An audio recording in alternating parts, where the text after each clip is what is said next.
ভালো এবং মনে খুব আনন্দ হচ্ছে। মা বাবা হিসেবে এটা খুবই গর্বের কথা যে মেয়ে যেরকম পরিশ্রম করেছে এবং তার সুফল পেয়েছে, এবং এর জন্য আমি ভগবানকে ধন্যবাদ জানাচ্ছি। আর ওদের যে গৃহ শিক্ষক বা স্কুলের ম্যাডাম প্রত্যেককে আমি ধন্যবাদ জানাচ্ছি, যারা যারা ওকে বিভিন্ন ক্ষেত্রে সহায়তা করেছেন শিক্ষার ক্ষেত্রে। কি হবে এখন, মানে কি নিয়ে পড়াশোনা করবে? ও ডাক্তারিতে পড়ার ইচ্ছা এবং সেটাই ওর ambition।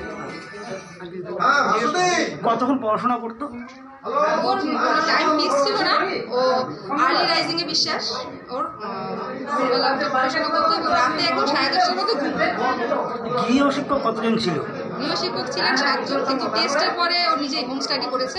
টেস্টের পরে এখন গৃহ শিক্ষক রাখা হয়নি। মানে এত বড় সাফল্য আপনার মেয়ের, মানে কি বলবেন আর কি?